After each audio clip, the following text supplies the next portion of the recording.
बिस्मिल्लाहिर्रहमानिर्रहीम।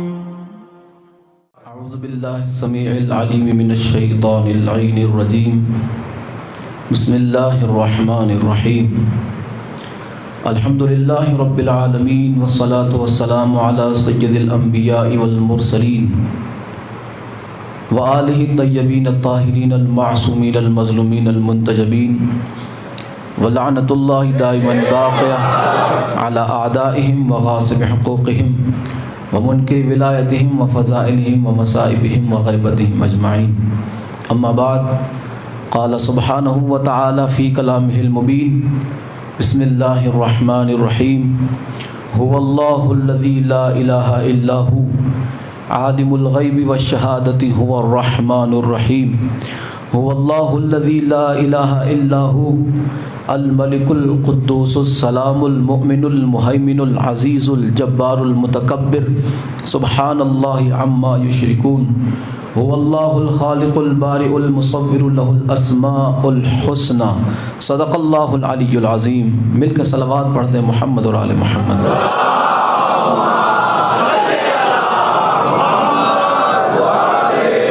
दुआ है आले मोहम्मद का अज़ीम और करीम अल्लाह इस ज़िक्र खैर को अपनी बारगाह में शर्फ़ क़बूलियत अता फ़रमाए। मौला बहक़ मोहम्मद व आले मोहम्मद इस मजलिस को अपनी बारगाह में शर्फ़ क़बूलियत अता फ़रमाए। ज़रूरी दुआ, ख़ुसूसी दुआ, अहम दुआ, अज़ीम दुआ मौला इमाम ज़माना के ज़हूर में जल्दी फ़रमाए। मौला इमाम ज़माना के ज़हूर में ताजील फ़रमाए। मौला इमाम ज़माना के ज़हूर में जल्दी फ़रमाए। कमा क़ाल अल्लाहु तबारक व तआला फ़ी शान हबीबिही मुख़बिरन व आमिरन इन्नल्लाह व मलाइकतहु युसल्लूना अलन नबी या अय्युहल्लज़ीना आमनू सल्लु अलैहि व सल्लिमू तस्लीमा। अल्लाहुम्मा सल्लि अला मुहम्मद व आले मुहम्मद। सुब्हान रब्बिका रब्बिल इज़्ज़ति अम्मा यसिफ़ून व सलामुन अलल मुरसलीन वल्हम्दुलिल्लाहि रब्बिल आलमीन बिरहमतिका या अरहमर राहिमीन। आपको पिछली गुफ्तगू याद रखनी है जब मैंने इन्हीं आयात के ज़रिए से कुछ सिफ़ात अल्लाह की बयान की थी।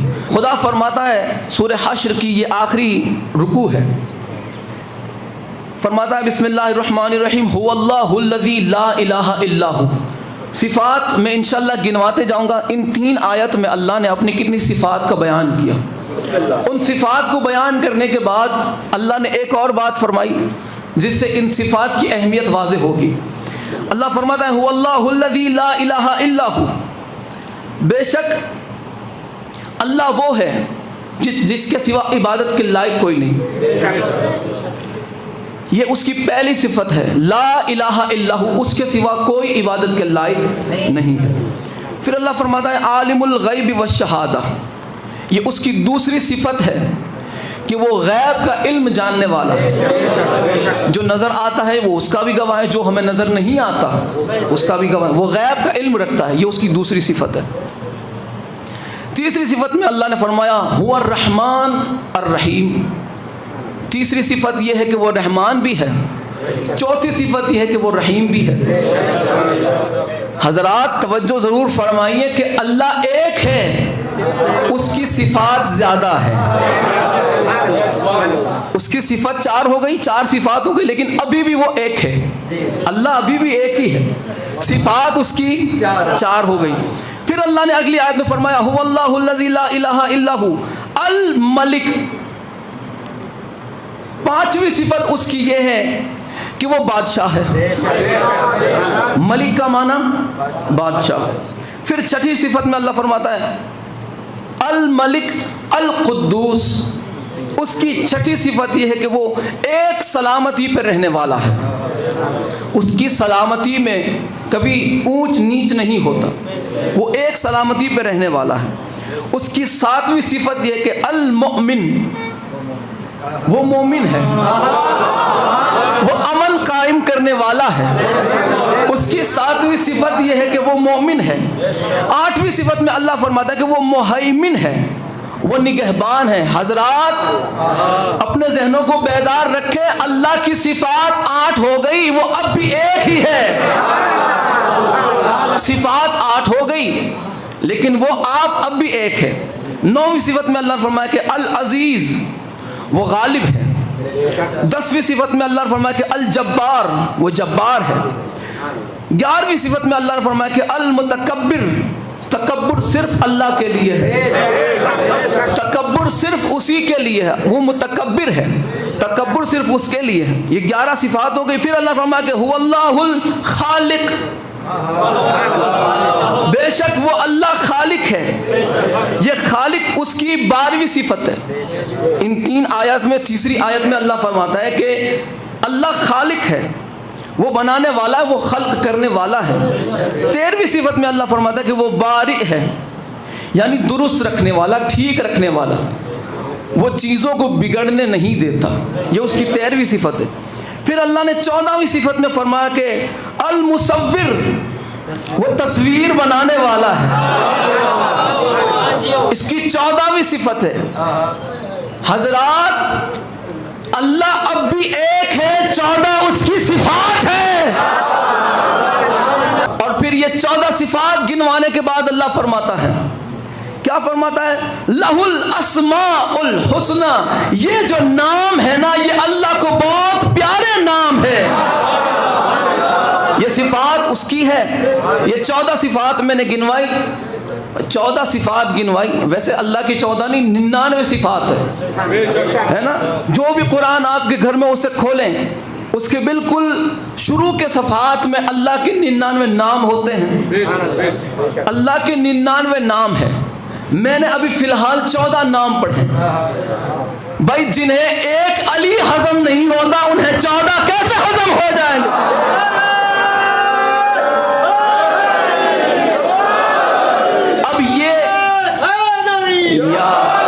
अब ये अल्लाह के सिफाती नाम है। अल्लाह अब भी एक है, 14 उसकी सिफात है। उसकी सिफात जिससे वो पहचाना, सिफात कहते हैं निशानी को, जिससे वो पहचाना जाता है। भाई, कोई भी पार्टी हो, बराबर राजकारण की कोई भी पार्टी हो, उसका एक निशान होता है। किसी का पंजा है, किसी का फूल है, किसी की झाड़ू है, ये निशान है उसके। वो निशान से पता चलता है कि भाई ये झंडा किसका है। निशान से पता चलता है कि ये निशानी किसकी है। जिस निशानी से पार्टी पहचानी जाए, लेकिन जिस निशानी से अल्लाह पहचाना जाता है, वो खानदान है मोहम्मद मुस्तफ़ा का।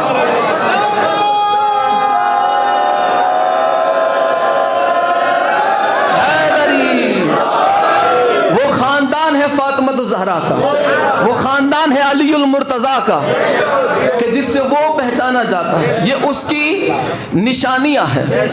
अल्लाह एक है, 14 उसकी निशानियां हैं, उसकी सिफात है। और ये जो नाम है, ये जो नाम सिफाती नाम, अल्लाह ने फरमाया कि लहुल अस्माउल हुस्ना, ये अल्लाह को बहुत अच्छे अच्छे नाम है, ये अल्लाह को बहुत पसंद है ये नाम, लहुल अस्माउल हुस्ना। अच्छा, ये उसके हसीन नाम है। अब जितने भी ज़ियारत में गए उम्रा के लिए या हज के लिए जो गए हैं, तो उन्हें ये बात का इल्म होगा कि जन्नतुल बकी में जगह जगह बोर्ड लगाए, और वहाँ पे उन्होंने कब्र पे जाने के तरीके लिखे, उनके अपने तरीके। ठीक है, अब उनके तरीके क्या है? हाथ उठा के कब्र पे दुआ नहीं मांगना, उसका वसीला नहीं मांगना, वरना शिरक है, मुशरिक है, काफिर है, गुमराह है, ऐसा है, वैसा है, तैसा है। वो लंबा लंबा फरफरिया जगह जगह पे उन्होंने हदीसें लिखी है, आधी आयतें लिखी है, आधी, यानी गुमराह करने के लिए। आधा सच झूठ से भी ज़्यादा ख़तरनाक होता है, और इन्होंने आधा सच लिखा। कुरान की आधी आधी आयतें लिखी है, और उन आयतों में एक आयत ये भी लिखी है। अब मैं वो जो अधूरी आयतें पढ़ते हैं, मैं वो मुकम्मल पढ़ूँगा। अस्माउल हुस्ना जहन में रहे, जो अल्लाह के नाम है ना, वो जहन में रहे। लेकिन उससे पहले ये आयत सुनो, आपको लगेंगे कि बाबू मांगरोल से आए लगते, वाह बड़े हो गए। सूरे यूनुस में आयत नंबर 106 में अल्लाह फरमाता है, बिस्मिल्लाहिर्रहमानिर्रहीम, ला तदउ मिन दूनिल्लाह। ये आयत उन्होंने इतनी सी लिखी है, ला तदउ मिन दूनिल्लाह। इसका मतलब होता है कि मत पुकारो अल्लाह के सिवा किसी को।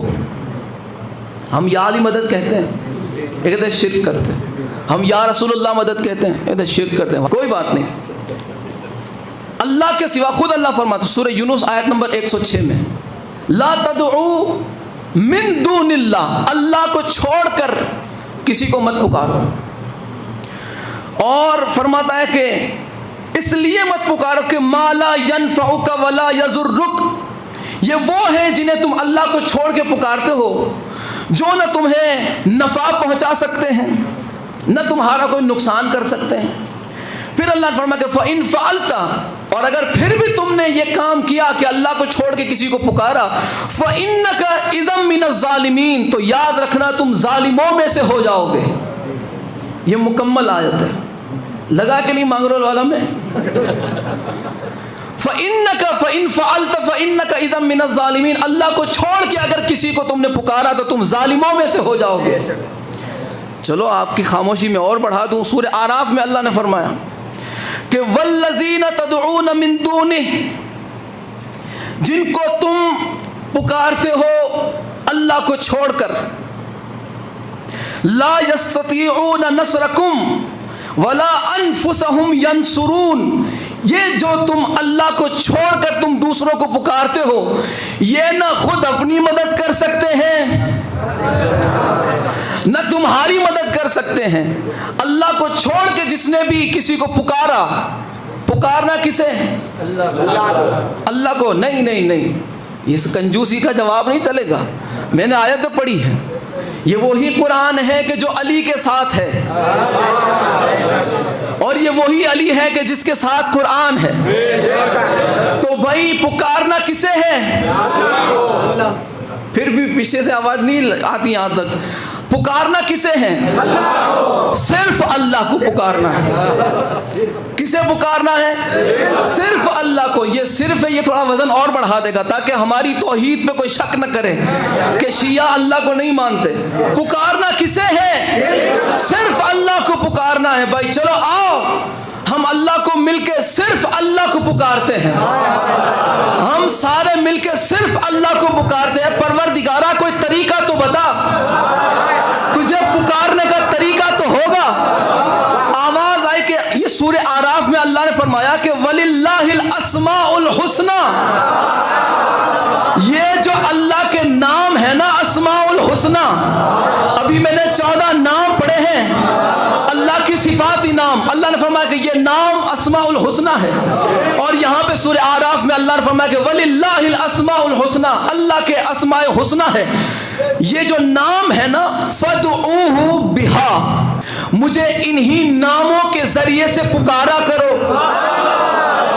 मुझे पुकारो। पुकारना सिर्फ अल्लाह को है। और अल्लाह फरमाता है सूरह आराफ में, मुझे पुकारो मगर इन्हीं नामों के जरिए से। वलिल्लाहिल अस्माउल हुस्ना फदऊहु बिहा, मुझे इन नामों के जरिए से पुकारो। इन नामों के जरिए से पुकारो, इनके वसीले से पुकारो, इनके जरिए से पुकारो। इनके जरिए से पुकारोगे मैं फौरन सुनूंगा, इसलिए कि मेरे हसीन नाम है। उस बंदे की नालेन मिल जाए तो मैं अपने सर का ताज बनाऊं, जो इस आयत को लेके हमारे छठे मौला सादिक आले मोहम्मद की बारगाह में पहुंचा। मौला ये आयत में अल्लाह क्या फरमाना चाहता है, ये किस नामों की बात है, ये अस्माउल हुस्ना कौन है? मेरे मौला ने फरमाया मुस्कुरा के, क्या तू नहीं जानता कि ये अस्माउल हुस्ना क्या है और किन के जरिए से अल्लाह को पुकारना है? मेरे मौला ने फरमाया, किताब है अश-शाफी तर्जमा उसूल काफी, जिल्द नंबर 1 किताबुत तौहीद सफ़ा नंबर 272। मेरे मौला इमाम सादिक फरमाते हैं, नहनु वल्लाहिल अस्माउल हुस्ना, हम ही तो हैं जो अल्लाह के नाम है।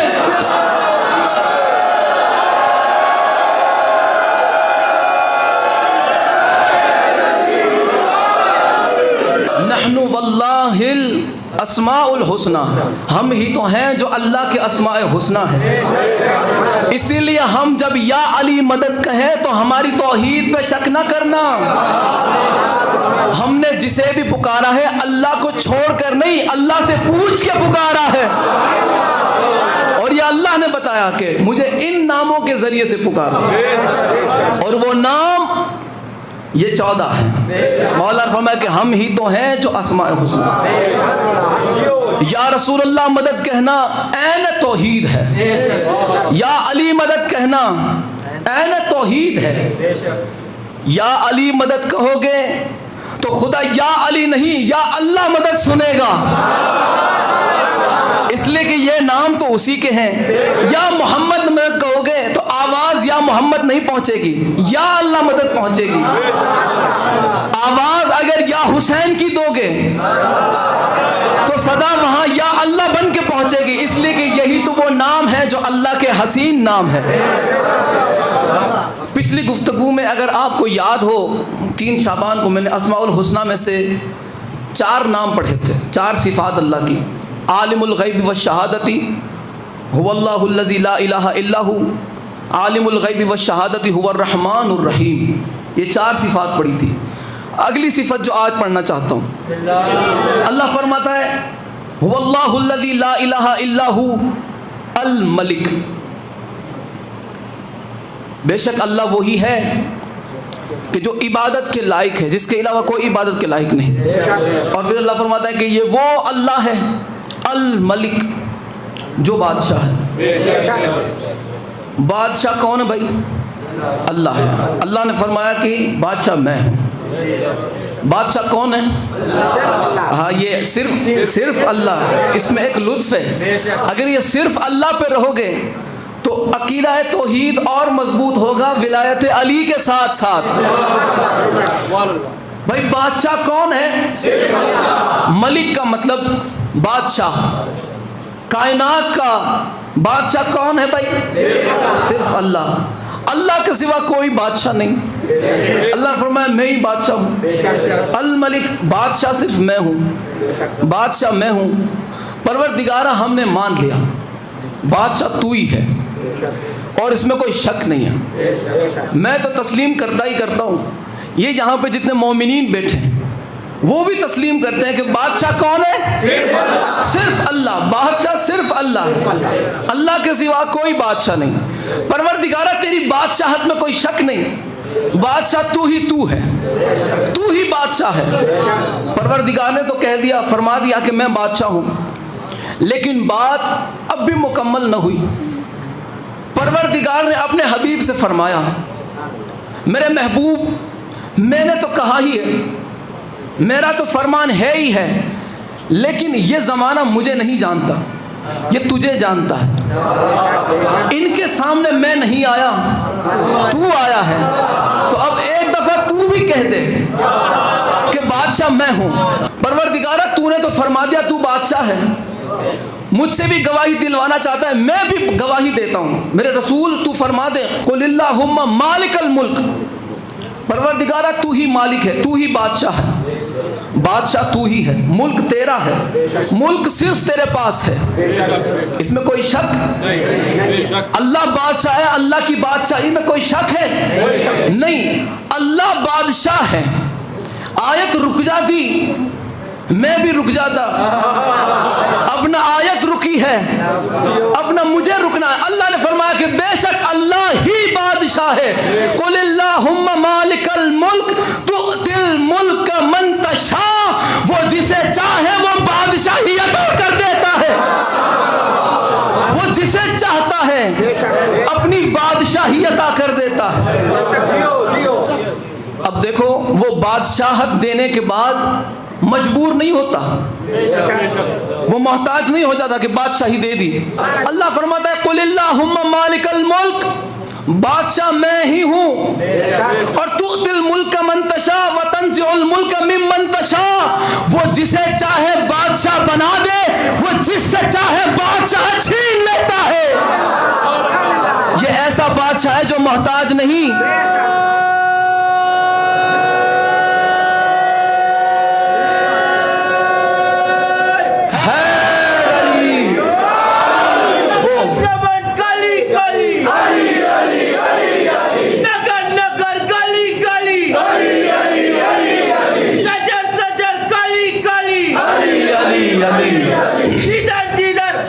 सारे मिलकर कुट्टी हरे गली, अली अली कुट्टी हरे गली,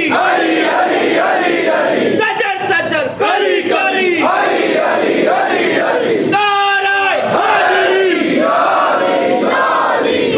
अली मदद। वो जिसे चाहे कलंदर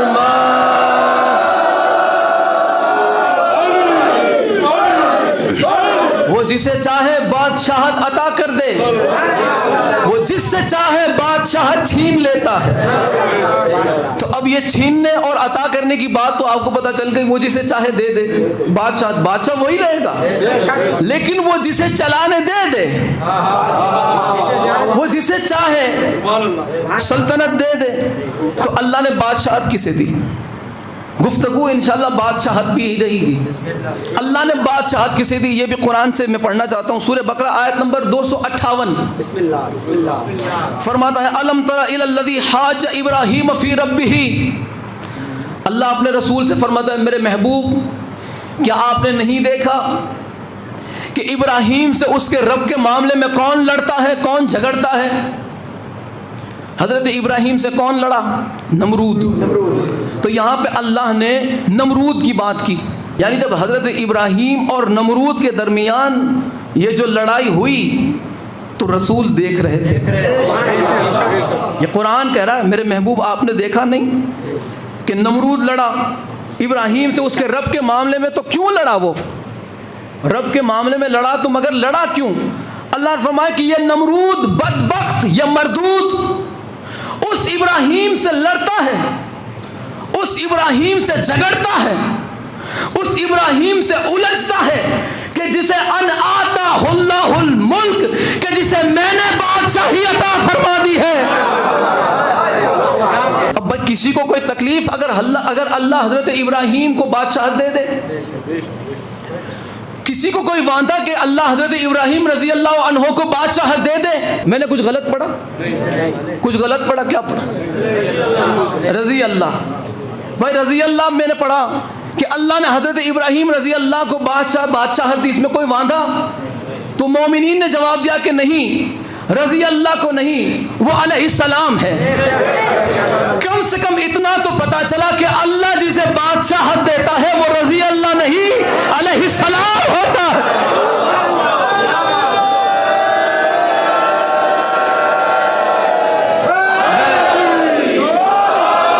जिसे अल्लाह बादशाहत दे वो कम से कम या वो अलैहिस्सलाम होता है या सल्लल्लाहु अलैहि वसल्लम होता। नमरूद जो था अल्लाह ने फरमाया कि वो लानती था। वो लानती क्यों था? क्या नमरूद बादशाह था कि नहीं था? नमरूद बादशाह था, हुकूमत थी उसके पास, फौज थी बहुत बड़ी, लेकिन अल्लाह ने फरमाया कि मैंने जिसे बादशाह बनाया वो इब्राहीम है। इब्राहीम को बादशाहत देने के बाद अल्लाह बादशाह है कि नहीं? बेशक अल्लाह सिर्फ अल्लाह ही बादशाह है, मगर उसने अपनी बादशाहत जिसे दी वो इब्राहीम है। इब्राहीम को बादशाहत दी, सामने नमरूद हाकिम है। तो जब नमरूद हाकिम था, इब्राहीम गोशा नशीन थे। इब्राहीम अलैहिस्सलाम के पास सल्तनत न थी, ताकत न थी, फौज न थी, वो बज़ाहिर तन्हा थे। तो जब नमरूद हाकिम था, हमने उस वक्त बादशाह इब्राहीम को माना। जब फिरऔन हाकिम था, हमने अल्लाह का तरफ से बनाया हुआ बादशाह किसे माना? मूसा को माना। पढ़ा लिखा मजमा माशाअल्लाह। जब नमरूद हाकिम था, हमने बादशाह इब्राहीम को माना। जब फिरऔन हाकिम था, हमने बादशाह मूसा को माना। जब यजीद हाकिम था, हमने बादशाह हुसैन को माना। जब माविया हाकिम था, हमने बादशाह हसन मुज्तबा को माना। जब वो तीनों हाकिम थे, हमने बादशाह अली को माना। आज भी कुर्सी पे कोई भी बैठा हो, हमारे दिलों पे राज करने वाला मोहम्मद का घराना है, इमाम ज़माना।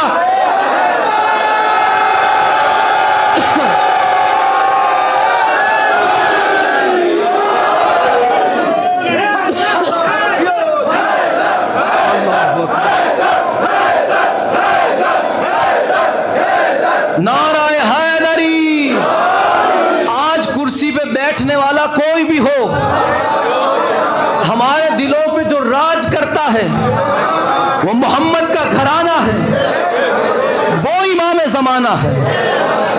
हमारे दिलों पे कल भी उनका राज था। हाकिम कोई भी रहा हो, हाकिम कोई भी रहा हो, बादशाह उसी को माना है जिसे अल्लाह ने बनाया है। 3 खिलाफतें आती रही, जाती रही, शिकस्त खाती रही, जलील होती रही, लेकिन हमें क्या, हम तो उसे मानते हैं जो गोशा नशीन हो तब भी अली है, जो मिंबर पे हो तब भी अली है। हमने उसे माना है जो हर जगह अली हो। अली हुकूमत का मोहताज नहीं, हुकूमत अली की मोहताज,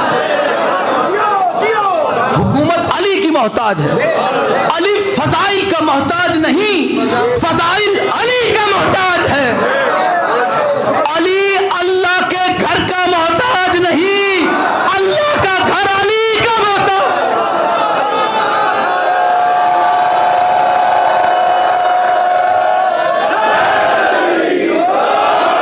दो बादशाह,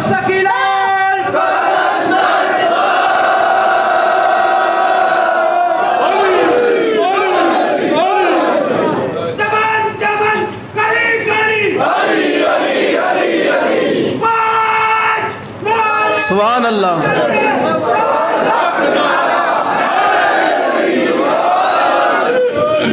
दो बादशाहों की निशानी पढ़ना चाहता हूँ। 2 बादशाह, एक बादशाह मैंने पढ़ा, एक बादशाह हज़रत इब्राहीम अलैहिस्सलाम को अल्लाह ने बादशाह बनाया। तो इब्राहीम अलैहिस्सलाम को बादशाह बनाने के बाद छोड़ नहीं दिया, उसकी निशानी अब भी रखी है मौजूद। हाजी साहिबान इस बात की तायीद फरमाएंगे। और बाकी अभी इंटरनेट का ज़माना है, सर्च करो आपको मिल जाएगा। क्या सर्च करना है वो अभी मैं आयत से बताता हूँ। अल्लाह फरमाता है इब्राहीम अलैहिस्सलाम की बादशाहत की निशानी। पहले अल्लाह ने फरमाया कि इन्न अव्वल बैतिन वुज़िअ लिन्नासि लल्लज़ी बिबक्का, वो जो घर सबसे पहला जो हमने बनाया वो बैतुल्लाह है। और फिर अल्लाह ने फरमाया ये घर कैसा है कि मुबारकुम व हुदल लिल आलमीन, ये मुबारक है और आलमीन के लिए हिदायत है। और फिर अल्लाह ने फरमाया कि फीही आयातुम बय्यिनात, फीही आयातुम बय्यिनात, उसमें मेरी निशानियां हैं। वो निशानियां क्या है? फीही आयातुम बय्यिनात, परवरदिगारा उसमें कौन सी निशानियां हैं तेरी? तो अल्लाह ने मिसाल के तौर पे फरमाया, मिसाल के तौर पे मकाम इब्राहीम। मैंने अर्ज़ की परवरदिगारा ये मकाम इब्राहीम क्या है? आप खुद सर्च करना मकाम इब्राहीम, बिल्कुल पास से दिखाएंगे वो है क्या। हज़रत इब्राहीम अलैहिस्सलाम के पैरों के निशान है, पैरों के निशान। मैंने अर्ज़ की मौला अपने बंदे के पैरों के निशान को तूने अपनी निशानी करार दे दी।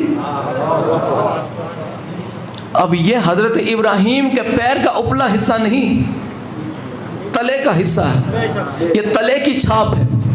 और मैंने 3 शाबान को बताया था कि हाथ में और पैर में कितना फ़र्क होता है। जो हाथ लगा के मरीज़ को शिफा दे वो ईसा मसीह होते हैं। जो पैर रख के करबला की खाक को पूरी शिफा बना दे वो भी क़यामत तक के लिए वो हुसैन इब्न अली होते हैं। और ये जैसा तैसा नहीं, ये हुसैन का दादा है, ये बादशाह हुसैन का दादा है।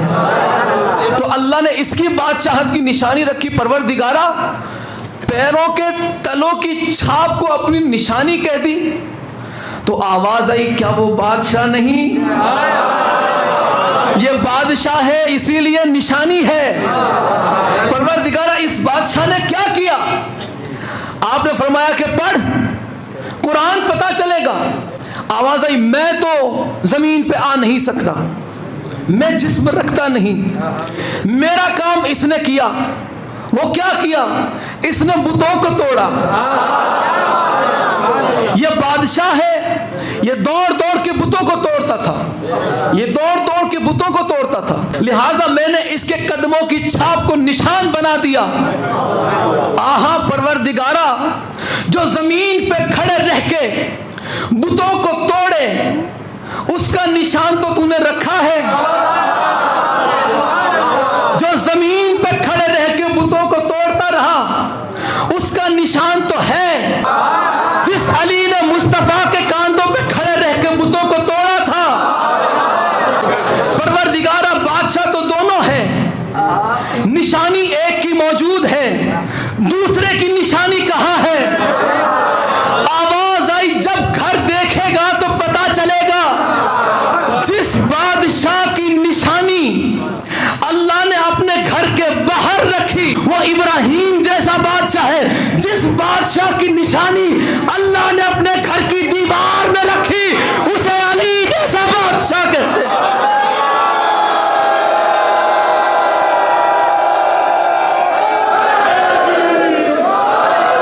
उसे अली जैसा। सब मिलके बोलो, हम किसके नौकर, हम किसके शिया, हम किसके शिया, ये किसका नारा, ये किसका चर्चा, ईमान हमारा, ईमान हमारा, जी जान हमारा, जी जान हमारा, सुल्तान हमारा, सुल्तान हमारा, नारा हैदरी। जिसकी बादशाहत का निशान अल्लाह अपने घर के बाहर रखे उसे इब्राहिम कहते हैं, और जिस बादशाह की निशानी अल्लाह अपने घर की दीवार में रखे उसे अली कहते हैं। अली तक बादशाही पहुंची कैसे? अली तक कैसे बादशाही पहुंची? आओ भाई देखो, अब नस्ल इब्राहिम में हज़रत इब्राहिम से बादशाहत आगे आने लगी। इब्राहिम अलैहिस्सलाम की जो बादशाहत थी अब वो उनकी नस्ल में आने लगी। अल्लाह फरमाता है अम यहसुदूनन्नास अला मा आताहुमुल्लाहु मिन फज़लिह। जब हम किसी पे फजल करते हैं तो ये हसद करते हैं। अब ये हसद करने वाले कौन है मैं नहीं जानता, जिस पे फजल हुआ वो बता देता हूँ। जिस पे फजल हुआ वो बता देता हूँ। अल्लाह से मैंने अर्ज़ की परवरदिगारा ये तूने फजल किस पे किया? हसद करने वाले तो एक तरफ, तूने फजल किस पे किया? तो आवाज आई फ़क़द आतैना आल इब्राहिम, हमने इब्राहिम पर और उसकी औलाद पर, उसकी आल पर फजल किया। परवरदिगार क्या फजल किया? हमने इब्राहिम की नस्ल में किताब भी रखी, हिकमत भी रखी, नस्ल इब्राहिम में आले इब्राहिम में किताब भी रखी, हिकमत भी रखी। वआतैनाहुम मुल्कन अजीमा, और हमने अजीम बादशाही भी इब्राहिम की आल में रख दी है। अजीम बादशाही आले इब्राहिम में रखी। परवरदिगारा आले इब्राहिम से मुराद कौन है? आले इब्राहिम से मुराद कौन है? मुसलमान जब नमाज पढ़ते हैं तो तशहुद में बैठ के दरूद इब्राहिम पढ़ते हैं और क्या पढ़ते हैं? अल्लाहुम्मा सल्ली अला मुहम्मद व अला आले मुहम्मद कमा सल्लैता अला इब्राहिम व अला आले इब्राहिम। मुल्ला, अगर तेरी नमाज में दरूद इब्राहिम है ना, और अगर दरूद इब्राहिम में आले इब्राहिम अगर है ना, तो अबू तालिब तेरी नमाज के दरमियान है। अबू तालिब तेरी नमाज में मौजूद है। ये कैसे? ये सरकार अबू तालिब अलैहिस्सलाम ने, सरकार इमरान ने रसूलुल्लाह के निकाह का जब खुतबा पढ़ा तो आपने फरमाया कि ए लोगों गवाह हो जाओ, हम्द है उस परवरदिगार की जिसने हमें नस्ल इब्राहिम में रखा, काबे का निगरान बनाया, लोगों पे हुक्मरान बनाया।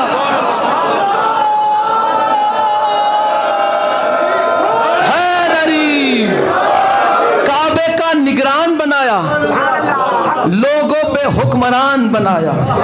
अल्लाह ने बादशाहत दी है, हमें नस्ल इब्राहिम में रखा।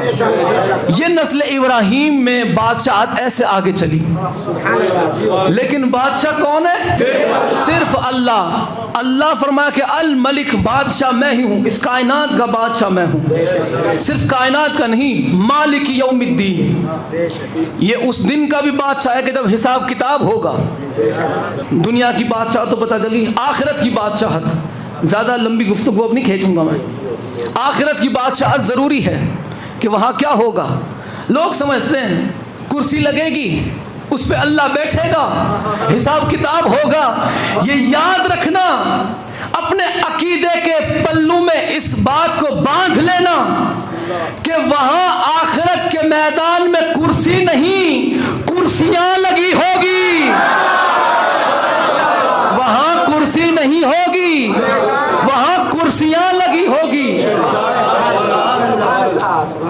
अच्छा चलो, उस दिन क्या होगा जब कुर्सियाँ लगेगी? आप समझ लेना कि भाई एक कुर्सी लगेगी, उस पे अल्लाह बैठेगा। तो हम तुम्हें दावत फिक्र देते हैं कि उस दिन तुम्हें जो नजर आ जाए उसे खुदा मान लेना। उस दिन कुर्सी पे जो नजर आए उसे खुदा मान लेना।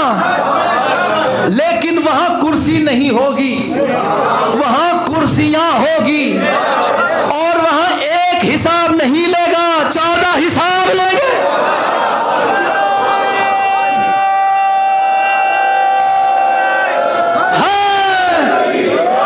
वहां एक हिसाब लेने वाला नहीं होगा, 14 हिसाब लेने वाले होंगे। अल्लाह ने उस दिन के बारे में फरमाया, फ़इज़ा नुफ़िख़ फ़िस्सूर, जिस दिन सूर फूका जाएगा, फ़ला अंसाब बैनहुम यौमइज़िन वला यतसाअलून, उस दिन किसी का नसब किसी को फ़ायदा नहीं देगा, किसी की रिश्तेदारी किसी को फ़ायदा नहीं देगी। इसलिए कि वहाँ न किसी का हसब बाकी रहेगा, न किसी का नसब। एक किताब है जिसका नाम है हसब व नसब, ये मुफ्ती ग़ुलाम रसूल नक्शबंदी साहब की अहले सुन्नत आलिम ने लिखी है, जिसका सफ़ा नंबर 63 पे अगर कोई चाहे तो ये रिवायत देख सकता है। उर्दू ज़बान में किताब है अल्हम्दुलिल्लाह। उस दिन तमाम हसब व नसब ख़त्म हो जाएंगे, लेकिन रसूलुल्लाह ने फरमाया कि तमाम रिश्ते आखिरत में ख़त्म हो जाएंगे, इल्ला हसबी व नसबी, मेरा नसब भी बाकी रहेगा, मेरा हसब भी बाकी रहेगा। इसीलिए रसूलुल्लाह ने फरमाया, या अली अंता अखी फिद दुनिया वल आखिरा, तू मेरा दुनिया में भी भाई है, आखिरत में भी भाई है।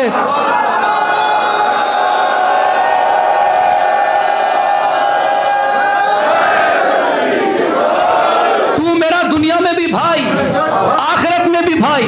रसूल का हसब भी बाकी रहेगा, रसूल का नसब भी बाकी रहेगा। पता चला मोहम्मद और अली भाई भाई होंगे, पता चला हसन और हुसैन का रिश्ता बाकी रहेगा, मोहसिन और अब्बास का रिश्ता बाकी रहेगा, अकबर और असगर का रिश्ता बाकी रहेगा, कासिम और सज्जाद का रिश्ता बाकी रहेगा। मैंने आलम तसव्वुर में अर्ज़ की परवरदिगार तमाम इंसानों का रिश्ता ख़त्म कर दिया और मोहम्मद और आले मोहम्मद का रिश्ता बाकी रहा। तो आवाज़ आई के रिश्ते उनके ख़त्म कर दिए जिन्होंने हिसाब देना है, उनके रिश्ते बाकी रखे जिन्होंने हिसाब लेना।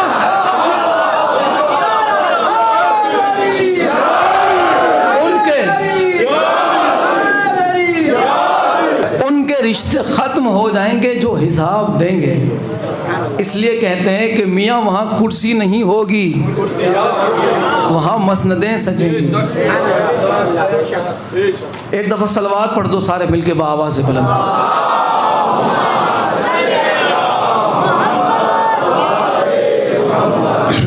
आज ऐसे एक नुक्ते पे मैं थोड़ी सी मुख्तसर गुफ्तगू करना चाहता हूँ। खानकाही निज़ाम के ताल्लुक़ से, खानकाह का जो निज़ाम है वो क्या होना चाहिए और आज क्या है। लोग जब मजालिस सुनते हैं खानकाह पंजतन पे आके, इंटरनेट पे हो कहीं भी, तो एक वो एतराज़ अपने जहन में लाते हैं कि ये लोग कैसे खानकाह वाले हैं, ये तो मातम करते हैं, ये खून निकालते हैं, ये छुरियाँ मारते हैं, ये फदक पढ़ते हैं, ये अली वलीउल्लाह पढ़ते हैं, इनकी नमाज़ें कैसी है, ये कैसे खानकाह वाले हैं। ये एतराज़ आपने अक्सर देखा होगा, भाई ये कैसे खानकाह वाले लोग हैं। आज उन्हें ये निज़ाम ऐसा लगता है कि जैसे बिगड़ा है, कि ये लोग हुसैन हुसैन करते हैं, ये लोग अली अली करते हैं, विलायत अली के सिवा, हक़ ज़हरा के सिवा, आले मोहम्मद के फ़ज़ाइल के सिवा ये कुछ नहीं करते, ये लोग गुमराह हो गए। असल बात यह है कि खानकाही निज़ाम तब से बिगड़ा है जब से पीरों ने अपना पेट भरना शुरू किया है। पीर का काम पेट भरना नहीं था। खानकाही निज़ाम वो निज़ाम है कि जिससे आले मोहम्मद पहुँचाए जाए। खानका का मतलब ही ये है कि जहाँ से आले मोहम्मद मिले। अब मतलब इधर ऐसा हो गया कि खानका आले मोहम्मद के फ़ज़ाइल और मसाइब से दूर रखने लगे लोगों को और अपना पेट भरने लगे। पेट भरने का नाम खानका नहीं था। मुरीद आते हैं, हाथ चुमाते हैं, पैसे खिसकाते हैं, जेब भरते हैं, महंगी गाड़ियाँ, ज़मीनें, बंगले, ऐश व आराम, अय्याशी। आज पीरों की वीडियोस देखो, इंटरनेट पे वायरल होती है, लीक होती है। तो जब अय्याशियाँ देखो इन बदमाशों की, ये क्यों हुआ? मुरीद कैसे दूर हटे आले मोहम्मद से? जब पीर आले मोहम्मद से दूर हो गए तो मुरीद का क्या हाल होगा? इस खानका है पंजतन से पीरो मुर्शिद सैयद सलाहुद्दीन बाबा ने हमेशा ये कोशिश की है कि आप तक जब भी पहुंचे तो आले मोहम्मद के फ़ज़ाइल और आले मोहम्मद के हक़ाइक़ पहुंचे। इसी कड़वाई को आज का पेट भरू बर्दाश्त नहीं करता। ना यहाँ पे किसी से चंदा निकलवाया जाता है, न किसी से कोई तरह की डिमांड की जाती कि ला इधर आके ये दे, इतना पैसा ला, ये ला, वो ला। अल्लाह इन चीज़ से हमें हमेशा बरी रखे। हम आले मोहम्मद का गाते हैं तो वही हमें सब कुछ पहुंचाते हैं। यहाँ पे किसी के कोई मोहताज नहीं, अल्हम्दुलिल्लाह। हमेशा वालिद मोहतरम ने हक कहा है, हक बोलना सिखाया है। जब सच्चाई ज़माने के सामने आती है तो जो मुरीदों से पैसे निकलवाते थे उनकी रोज़ी रोटी पे ब्रेक लगने लगी। जब उनके मुरीदों ने उनसे सवाल शुरू किए कि ये चीज़ें यहाँ पे किताबों में लिखी है, क्या ये सच है? तो आगे से पीर साहब का क्या जवाब होता है, जबकि उसे पता नहीं होता बेचारे को। पीर साहब का जवाब ये होता है कि खबरदार, ये जिससे भी सुनाए आइंदा उसे न सुनना वरना गुमराह हो जाएगा। जबकि पीर ऊंची कुर्सी पे बैठ के खुद उस वक्त गुमराह होता है जब वो अली से हटाता है, जब वो सैयदा के हक से लोगों को दूर करता है, जब वो आज़ादारी शब्बीर से लोगों को रोकता है। काले कपड़े पहनोगे तो राफ़ज़ी हो जाओगे, फदक पढ़ोगे तो तुम जहन्नमी हो जाओगे, विलायत अली पढ़ोगे तो शिया हो जाओगे। अगर इसी का नाम शियत है तो आपके इस्लाम में देखो क्या है, कुछ भी नहीं है सिवाय यजीद के। यजीद की शरीयत है। अहले सुन्नत के अगर आप खंगालेंगे इनकी बुनियादों को, यजीद की हिमायत, माविया की हिमायत, जिससे सैयदा नाराज़ होकर गई उनकी हिमायत, जिन्होंने अली को छोड़ दिया उनकी हिमायत, जो अली से लड़े उनकी हिमायत। लेकिन अली के हक में अगर कोई बोल पड़े तो वो राफ़ज़ी है। ये बहुत ही अच्छी बात है।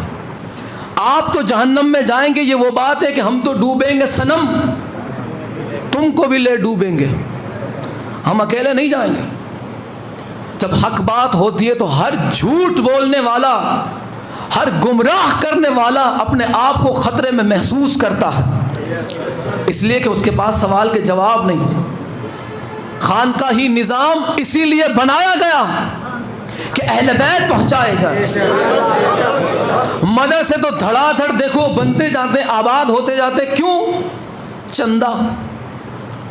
और उस फैक्ट्री से क्या निकलता है? पक्का खन्नास निकलता है। मदरसे से जो बंदा निकलता है खन्नास बन के निकलता है आज, और बाहर निकलते ही क्या? काला कपड़ा, शिया। इस खन्नास को काले लिबास में रसूल की सुन्नत नहीं नजर आएगी, काले लिबास में चलता फिरता राफ़ज़ी नजर आएगा।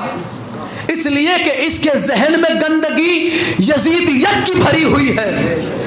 अगर इसके दिल में गदीर का उजाला होता तो सकीफे के अंधेरे में कभी न जाता। गदीर का उजाला न मिला, इसलिए सकीफे के बंद हुजरे के अंधेरे में डूब मरा। ये सकीफे का हुजरा जब तक मुसलमान छोड़ेगा नहीं, उसे सैयदा का दर नजर आएगा नहीं। जब तक इन झूठे हुक्मरानों की बादशाह छोड़ोगे नहीं, तब तक तुम्हें गदीर का मौला नसीब होगा नहीं। जब तक माविये के तलवे चाटना छोड़ोगे नहीं, तब तक तुम्हें हसन हुसैन की कुर्बानी नजर आएगी नहीं। खान का ही निज़ाम पेट भरने के लिए नहीं था, लोगों को अहले बैत का रास्ता दिखाने के लिए था। ये बिगड़ा तब से है जब खुद सज्जादा नशीन, जब खुद गद्दी पे बैठने वाला मुनहरिफ हो गया अहले बैत से। लोगों के दिखावे में लोग क्या कहेंगे, कब्र में लोग आएंगे, लोग क्या कहेंगे, तेरी शफात लोग करवाएंगे। माविया आएगा शफात करवाने, यजीद आएगा बख्शवाने। क्या वो तीनों आएंगे बख्शवाने? नहीं, उन्हें भी शफात चाहिए तो वो सैयदा के दर पे आना पड़ेगा। भीख में बिनते नबी उनको फलक दे देती, हाथ फैला के जो तहजीब से मांगा होता। लेकिन क्या हुआ, तारीख में अहले सुन्नत की दर्जनों किताबों से इस खान का पंजतन से बयान किया गया। इस सच्चाई को वही कबूल कर सकता है जिसे खुद उस ख़ानदान ने चुना हुआ। खान का ही निज़ाम अहले बैत बयान करने के लिए है। ये हम अपना फरीज़ा समझते हैं कि अगर हम सैयद हैं तो इसलिए नहीं कि तुम्हारे जेब से पैसे निकलवाएं, हम सैयद हैं तो इसलिए कि तुम्हें अहले बैत अलैहिस्सलाम का तारुफ करवाएं अपनी हैसियत के मुताबिक, तुम्हें अहले बैत के हकाइक बताएं, अहले बैत के साथ किन लोगों ने क्या किया। उम्मत तो हो ही गई बेवफा, आज सादात को क्या हो गया। उम्मत तो बेवफा हो ही गई, लेकिन सादात को क्या हो गया। सादात भी अपनी दादी से मुंह चुराते फिरते हैं, आज सादात भी अपनी दादी का हक छुपाते फिरते हैं, आज सादात भी विलायत अली से मुकरते नजर आते हैं, आज सादात भी आज़ादारी शबीर को कायम करने में शर्माते नजर आते हैं। अपने अजदाद से तुम मुनहरिफ हो जाओगे तो कितना दुख दोगे तुम। अली वो मजलूम इमाम है कि जिसने रसूलुल्लाह का मसाइब भी देखा, जिसने सैयदा ज़हरा के मसाइब देखे, जिसने सैयदा ज़हरा के मसाइब देखे, जो अपने दर्द को अपने बच्चों से छुपाते रहे। सैयदा कायनात जब दुनिया से तशरीफ़ ले गई तो अमीरुल मोमिनीन अलैहिस्सलातु वस्सलाम अपने बच्चों से छुप छुप के अश्क बहाते थे, छुप छुप के। आपने सब्र क्यों किया? बेशक ये खैबर शिकन है, बेशक ये अल्लाह की ताकत है, लेकिन आपने सब्र किया कि अल्लाह ने इसीलिए इनसे इम्तहान लिया कि इन्हें रुतबा देना था। रसूलुल्लाह भी अगर चाहते तो मक्के से हिजरत न करके मुशरिकों की गर्दन पे इशारा करते, उनकी गर्दनें कट जाती। वो रसूल जो ज़मीन पे खड़े रह के चांद के 2 टुकड़े करने की ताकत रखते थे, उन्हें क्या ज़रूरत थी मक्का छोड़ने की। हिकमत परवरदिगार, आज आप सब्र करेंगे। हर काम मोजिज़े से नहीं होता, हर काम शुजाअत से नहीं होता, कुछ काम ऐसे होते हैं जो सब्र से मनवाए जाते हैं, सब्र से। और रिसालत में आपने अपनी ज़िंदगी में क्या कुछ नहीं झेला, सैयदा कायनात ने अपनी ज़िंदगी में क्या कुछ बर्दाश्त नहीं किया, अमीरुल मोमिनीन ने क्या कुछ बर्दाश्त नहीं किया। 19 रमज़ान की रात थी, ये वो रात थी कि जिस रात को मौला अली अलैहिस्सलातु वस्सलाम आपकी तबीयत बिल्कुल अपने मिजाज से अलग हो गई थी। और इबादत कुछ इस अंदाज से की कि आप 2 रकात पढ़ते थे और घर से बाहर निकलते थे, आसमान की तरफ देखते थे और एक जुमला फरमाते थे कि अभी बहुत देर है, अभी तो बहुत देर है। आप दोबारा आते, फिर 2 रकात पढ़ते हैं, फिर बाहर जाते, फिर कहते हैं कि अभी तो और वक्त है।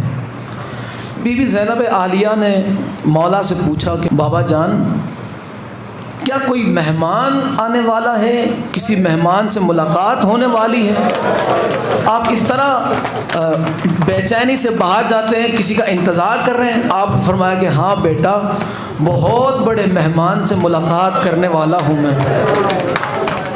मेरे मौला फजर की नमाज से ज़्यादा देर पहले मस्जिद में चले गए। मस्जिद में जाने लगे, घर से बाहर आप निकलने लगे तो आपने बतख पाली हुई थी, मुर्गाबियाँ। जब आप निकलने लगे तो बतखों ने आपके जुब्बे को, आपके दामन को पकड़ लिया। वो अपनी बेज़बानी से कह रही थी कि मौला न जाइए, मौला मस्जिद में आपका कातिल है, आप न जाइए।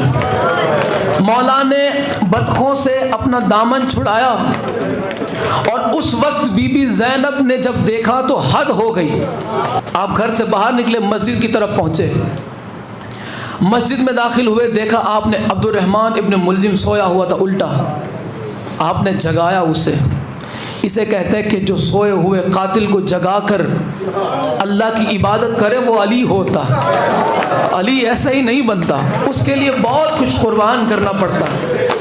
अली ने जगाया कि उठ, ये शैतान का अमल है, उल्टा न सो। वो उठा। अली ने फरमाया कि तू अपना काम कर, मैं अपना काम करता हूँ। मेरा मौला मुसल्ले पे आए और ये वो वक्त था कि अली ने ज़िंदगी में पहली बार खुद आज़ान दी। अली ने आज़ान दी, अल्लाहु अकबर। अली की वो पुरदर्द आवाज़ सुनी, पूरा कूफा इस आवाज़ को सुन रहा था। मौला ने नमाज शुरू की। मौला हसन है, मौला हुसैन है, आपके शहजादे हैं। मौला ने नमाज शुरू की। पहली रकात के रुकू में गए, सजदे में गए। ये पहला सजदा था और ये अली का आखिरी सजदा था। अली सजदे में गए, सजदे से सर उठाया। उस मलऊन ने ये 2000 दिरहम में तलवार तैयार की थी, 1000 दिरहम में तलवार खरीदी थी और 1000 दिरहम का उस पर जहर लगवाया था। ये जहर इतना ख़तरनाक था कि जब तबीबों ने देखा मौला को, वो जो ज़र्ब लगी थी, तबीबों ने देखा जहर आलूद जब ज़ख्म देखा तो तबीबों ने कहा कि अली को वो जहर दिया गया है कि अगर उस जहर का एक कतरा समंदर में डाल दिया जाए तो उसके अतराफ में 1 मील में जितनी मछलियां होगी वो तड़प के बाहर आ जाएंगी। इतना सख्त जहर अली को दिया गया, तलवार में लगा के वार किया गया। मेरे मौला सजदे से सर उठा रहे थे। यहाँ पे अब्दुल शैतान, ये अब्दुल शैतान था, ये इब्न मुलजिम, ये लानती माविया का भेजा हुआ। इसने मेरे मौला के सर पे वहाँ वार किया जहाँ मेरे मौला को जंग खंदक में अमर इब्न अब्न वद के वार से जख्म हुआ था।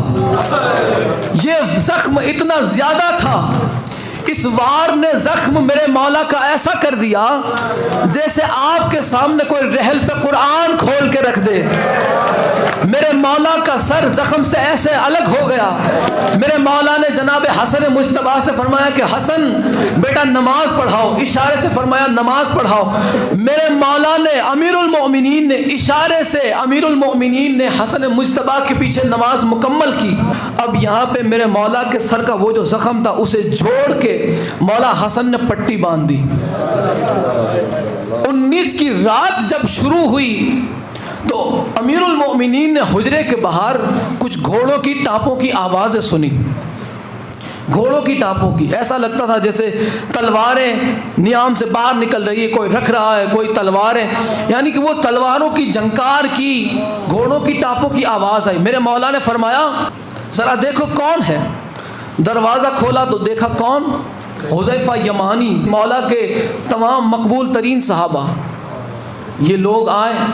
मौला ने फरमाया कि क्यों आए हो इस रात को मेरे दरवाज़े पर। आपने फरमाया कि मौला जब से ये रमज़ान शुरू हुआ है 40 हिजरी का, आपके खुतबों के रंग ही बदल गए हैं। हुज़ैफ़ा यमानी ने अर्ज़ की मौला की इजाज़त दें कि हम आपके घर के बाहर पहरा दें। आपने फरमाया कि नहीं, जाओ अपने अपने घरों पे चले जाओ, अपने अपने घरों पे चले जाओ। मैं तुम्हारा पहरा, तुम्हारी मोहब्बत को कबूल करता हूँ, लेकिन पहरे की ज़रूरत नहीं, मुझे इबादत करने दो। हुज़ैफ़ा यमानी ने हाथ जोड़ी, मौला इजाज़त दे, मुझे रहने दें, मुझे रहने दें। आपने फरमाया कि मैं इमाम हो के हुक्म देता हूँ, अपने घर को चले जाओ। सरकार हुज़ैफ़ा यमानी फरमाते हैं कि मेरी ज़िंदगी के दर्दनाक लम्हों में वो लम्हा ऐसा था, मैंने अली को नाके के मोड़ तक मुड़ मुड़ के देखा। अली ने अब हमें इमाम बन के हुक्म दिया था कि मैं इमाम हूँ, मेरा हुक्म मानो। मैं मुड़ मुड़ के अली को देख रहा था, जब तक गली का मोड़ नहीं आया मैं अली को मुड़ मुड़ के देख रहा था। ऐसा लगता था जैसे अली अलविदा कह रहे हो, ऐसा लगता था जैसे अली अलविदा कह रहे हो। वो मंजर मैं कभी नहीं भूला। मैं अपने घर पे आ गया, मैंने तलवार फेंकी और मैं रोने लगा। तो हुज़ैफा यमानी फरमाते हैं कि मेरी बीवी ने मुझसे कहा कि तू अली का नौकर होके, अली का शिया होके, बहादुर होके तू रोता है, अली का नौकर होके।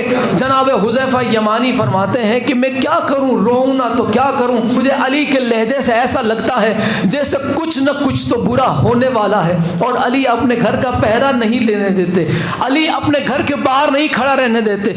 इतने में जनाब हुज़ैफा फरमाते हैं कि मेरी आंख लग गई, मेरी आंख लगी। मैंने तलवार ज़मीन पे गाड़ी और उस पर मैं सर रख के ऐसे बैठा था। जितने में मेरी आंख लग गई और मेरी आंख लगी तो मेरी बीवी ने मेरे कंधे से पकड़ के मुझे झिंझोड़ के उठाया कि हुज़ैफा ज़रा उठ, ये शोर कैसा है, हुज़ैफा ये शोर कैसा है। उस वक्त दो किताब के हवाले देना चाहता हूँ। पहली किताब है तमाअतुस साकिबा, दूसरी किताब है बिहारुल अनवार। लिखा है कि उस वक्त जनाब जिब्राईल ने आसमान से सदा दी, कद कुतिला अमीर अल मोमिनीन, मोमिनों का अमीर कत्ल कर दिया गया, मुस्तफ़ा का वसी कत्ल कर दिया गया, मुस्तफ़ा का वसी कत्ल कर दिया गया। हजरत हुज़ैफा यमानी दौड़ के मस्जिद में पहुंचे। क्या देखा कि अली का सर कुरान की तरह खुला हुआ है, अली का सर कुरान की तरह खुला हुआ है। आपने देखा अली जख्मी हालत में है, आपके सर पे मौला हसन ने पट्टी बांधी और आपको अबा में लिटाया गया, एक चादर नुमा अबा में मेरे मौला को लिटाया गया। मौला को जैसे ही लिटाया तो कुछ देर हो गई, 4-5 कनीज़ें जनाब ज़ैनब की आ गई, 4-5 कनीज़ें जनाब ज़ैनब की मस्जिद तलक आ गई। और उन्होंने आके कहा कि मौला आपकी बच्चियां परेशान हैं। और ज़ैनब आलिया ने फरमाया कि अगर और ज़्यादा देर हो गई तो मैं मस्जिद में चली आऊंगी।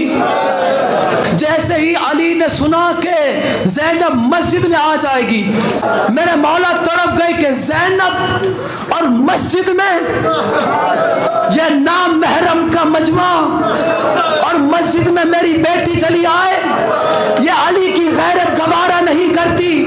मैं कहता हूँ मौला आपको मस्जिद कूफा में, ये तो आपके चाहने वाले हैं, ये तो आपके मुहिब हैं, ये तो आपकी बेटियों का हया करते हैं, ये तो आपकी बच्चियों का अदब करते हैं, ये तो आपके नालैन के चूमने वाले हैं। क्या होगा उस वक्त जब यही कूफा होगा, शराबियों का दरबार होगा।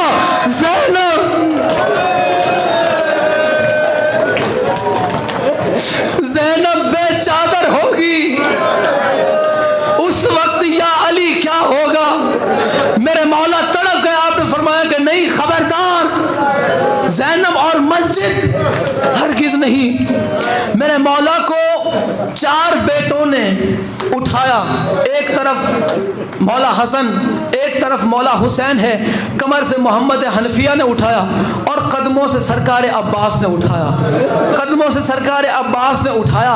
मेरे मौला चले। जब घर करीब आया तो आपने फरमाया मौला हसन से कि हसन ये आवाज़ कैसी है, ये शोर कैसा है।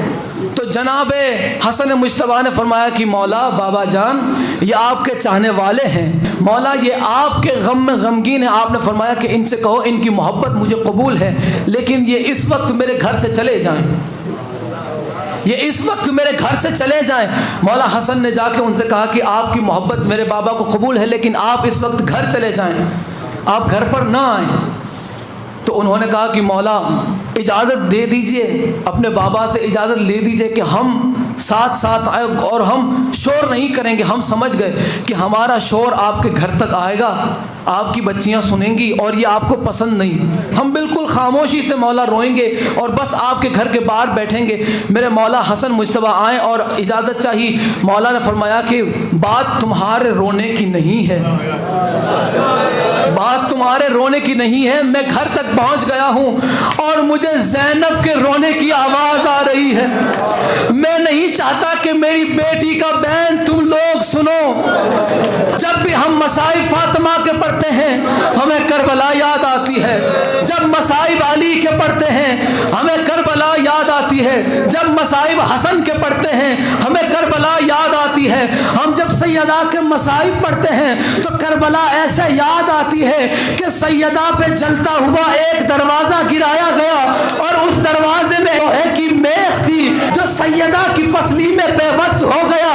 लेकिन करबला का वो मजलूम इमाम, करबला का वो मजलूम हुसैन के एक सैयदा कायनात पे एक दरवाजा गिराया गया, लेकिन करबला के मैदान में हुसैन के सारे खेमे जला दिए गए।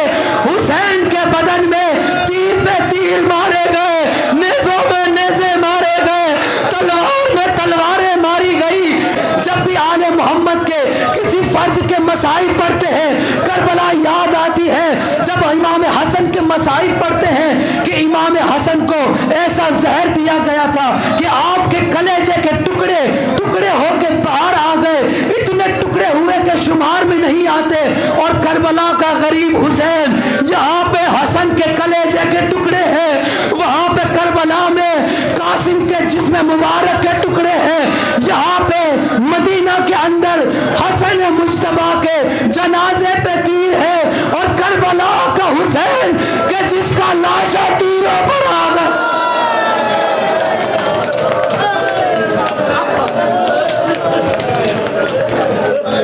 कि जिसका लाशा तीरों पर आ गया। मेरे मौला ने फरमाया मुझे गवारा नहीं कि ज़ैनब के रोने की आवाज़ तुम्हारे कानों तक पहुंचे। या अली आपकी गैरत पे कुर्बान, या अली आपकी बच्ची अभी पर्दे में है, या अली आपकी बेटी अभी पर्दे में है और आपका उसका रोना आपके चाहने वालों के कानों तक पहुंचे, ये आपको गवारा नहीं। उस वक्त आपका क्या हाल होगा जब शाम के दरबार में शराबियों के सामने बेमकनाओ चादर हुसैन के सर मुबारक के साए तले ज़ैनब जब खुतबा आपके लहजे में पड़ेगी।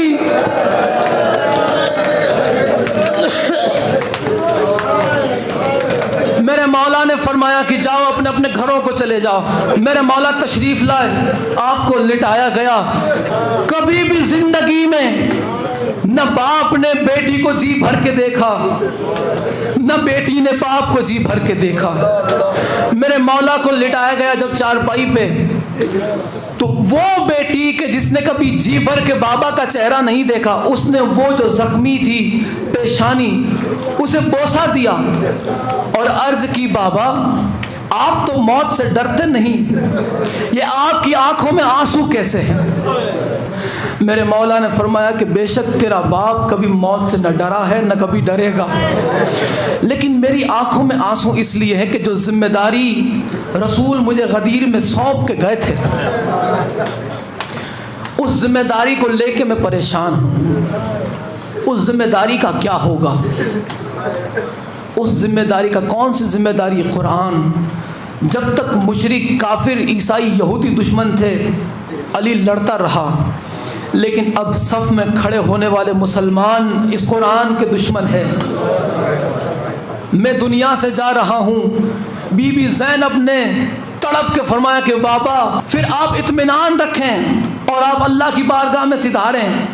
ये जिम्मेदारी ज़ैनब कबूल करती है, ये जिम्मेदारी ज़ैनब कबूल करती है। ये वादा है ज़ैनब का, जब तक आपके बेटे जिंदा रहेंगे मैं फातिमा बन के जिंदा रहूंगी। जब आपके बेटे शहीद हो जाएंगे मैं अली बन के खैमे से निकल मैं अली बन के खैमे से निकल आऊंगी। और फातिमा ज़ैनब आलिया ऐसे अली बनी है, ज़ैनब ऐसे अली बनी है कि जब शाम गरीबा में खैमे जला दिए गए, जिसमें अतहर पे घोड़े दौड़ा दिए गए, शहीदों के सरों को नेज़ों पे लगा दिए गए। बच्चों की हिफाजत ज़ैनब कर रही थी। रात का पहर था।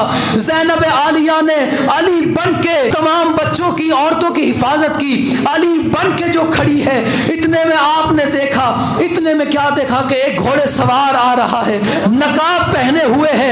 आपने फरमाया होशियार, खबरदार, आगे ना बढ़ना, अली की शहजादी पहरा दे रही है, आगे आने की जुर्रत ना करना।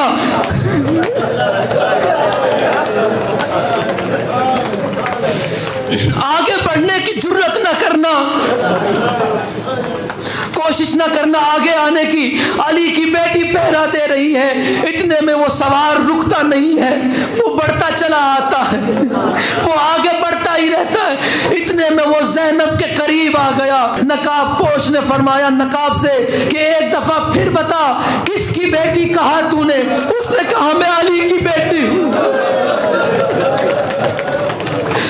मैं अली की बेटी पहरा दे रही हूं। मेरे मौला ने नकाब चेहरे से हटाया। मौला ने फरमाया ज़ैनब पहचान, तेरा बाबा अली हूं। 21 रमजान के बाद ये पहली और आखिरी बार है जब ज़ैनब ने अपने बाबा को देखा। लिपट गई और बाबा से फरियाद करने लगी, बाबा खेमे जला दिए गए, चादरें छीन ली गई, बच्चों को प्यासा शहीद कर दिया गया, फातिमा ज़हरा की इस्मत को पामाल किया गया, बाबा मैं उजड़ गई। मेरे मौला ने सीने से लगा के फरमाया ज़ैनब अभी हिम्मत ना हार, अभी शाम का बाजार, कूफे का दरबार बाकी है। अल्लाहु अकबर।